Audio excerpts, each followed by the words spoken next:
What are some amazing things that people could do to support progesterone health in their body? Yeah, so I think you talked about it before. It's the stress piece. So for, coming off of just talking about like couples, if we can start communicating the overwhelm, sharing the load and creating like understanding, because like all we want as humans is to be understood.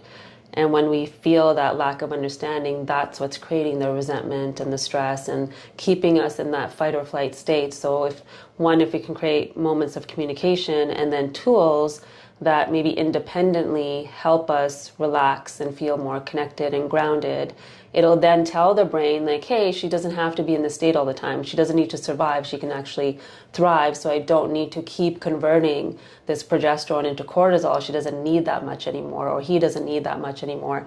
So I think really working on our stress levels is like the number one thing we need to do for our hormones. Yeah, and we did a podcast on worry and just like how often you play out that behavior, that emotion, whatever you want to call it. But it's something that occupies so much of our time, and then it keeps us in that stress sort of fight or flight state. So what would you say for you are some really powerful tools that you use to sort of let go and get into that space where you can be more progesterone supporting? Yeah, so it feels different to me depending on where I am in my cycle. Like I do notice in my first half, it's easier for me to like pause and recognize what's happening. Soon as ovulation happens, it's not so easy. I'm definitely more reactive. I feel more reactive inside. So I do pause eventually, but it doesn't always happen when I want it to happen.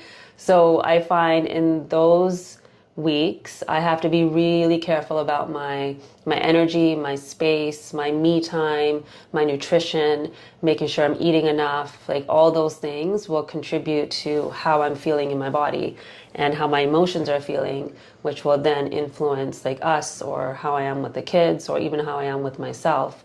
So I just have to be really on top of my morning routine, having that time to myself, making sure I am having more carbs, and not intermittent fasting too much, because I notice in that luteal phase, if I go too long, like today is kind of an example, I have gone too long with with my fasting in the morning, and I can feel my nervous system feeling shaky, Ungrounded, and I'm just feeling really ungrounded. So the more I can, make sure I'm doing all the things I need to feel grounded, from the nutrition to being outside.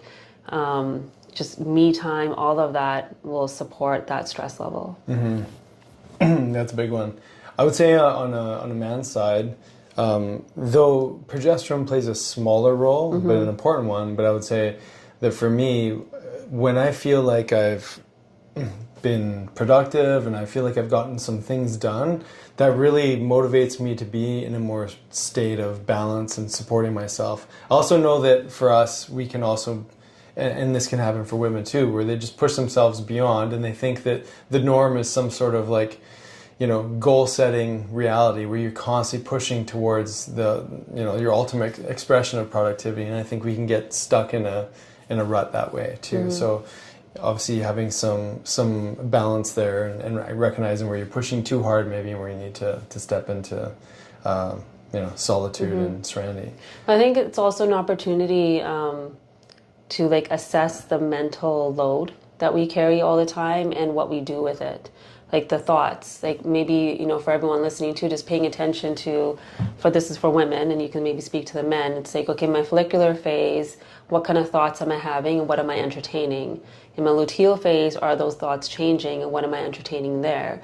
And how can I course correct when I go down a path that I know isn't going to serve me? Because the more I feel like we start to pay attention to those nuances, like you were saying, like for men, it could be like productivity, but women, when they're in that follicular phase, they can overdo it. So then all of a sudden now they're in that last phase and they're already burnt out. They're spent, they're spent because of that. So just really paying attention to like, what am I always entertaining and paying attention to in my mind, and how is that going to serve my body? I'd say one other thing too, just for the progesterone support, we know that progesterone plays a huge role at nighttime when we're sleeping. Yeah. And so even, how do we sort of sleep hack or really be maybe more diligent for women into that second half of their cycle? Maybe you do need to get bed a little bit earlier on some of those days to really nurture yourself. So even if your partner's staying up to watch a show or whatever, sometimes you Playing just got NHL. yeah, doing whatever, like whatever it takes, or even like reading or like anything, getting work done. You know, what can you do for yourself that's going to support progesterone by getting to bed a little bit earlier? I think that's huge. Yeah, so that progesterone piece with sleep, it's activating those GABA receptors in the brain, and when we don't have enough progesterone, we can't activate that.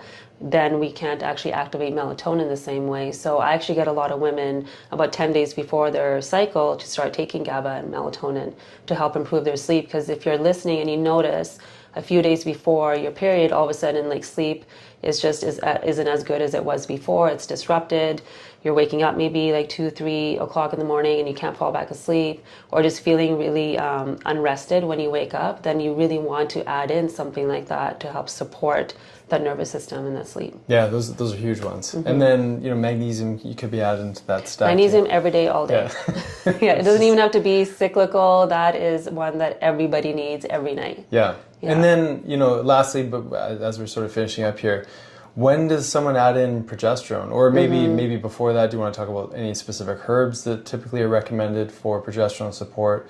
And then when would someone start using a bioidentical hormone? Yeah, well, my favorite herb is chaste tree. And the reason why we're talking about supporting progesterone is because if we're in an estrogen dominant state and we're removing those excess estrogens, we then want to work on upregulating that progesterone that's been getting converted into that stress hormone. So chaste tree is a really great one because it's working on that connection between the brain and the ovaries.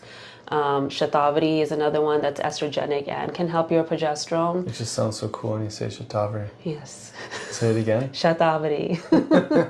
So the translation is that it gives you enough energy to deal with, I can't remember if it's 100 husbands or 1,000, but I usually say 1,000 husbands. So it really builds those adrenal glands up, and nutrients like zinc are going to be supportive. B6 is going to be supportive as well. So those are some of the herbs and things that I would utilize. And then if, you know, we're doing all the right things and still women are feeling like irritable, or maybe their menstrual cycle is really short, or they're just not feeling themselves, we will look at progesterone cream and how we can cycle that in, or if insomnia is a factor, then the progesterone pill before bed, but really looking at your Dutch test, talking to your doctor to understand like when you can bring these tools in to support you. Yeah, and not to open up a whole nother can of worms, but just to mention it, just birth control pills.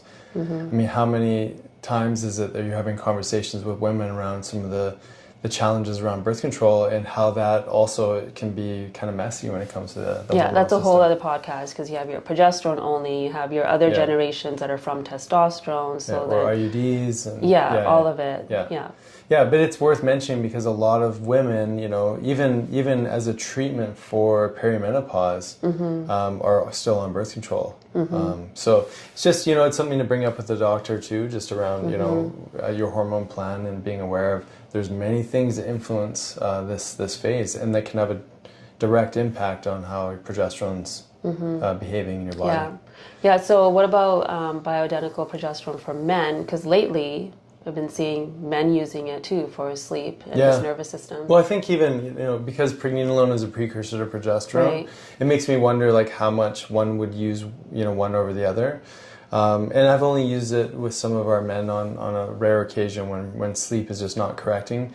But to be honest, when it comes to men, because it's such a small amount that's needed in men, usually when they take care of the lifestyle things, they take care of the insulin resistance or like the disordered eating, whatever you want to call it, all the way to, you know, working too much, not having enough downtime. Like there's many reasons why progesterone gets depleted, and it and most people, when we're doing those standard tests, blood tests anyways, it comes in a normal rhythm very soon after getting more rehabilitation on sleep planning. So yeah, I think maybe short term, but I would think of like the mother hormone as more of a support, because pregnenolone can move into DHEA or testosterone, estrogen, but it can also move into progesterone.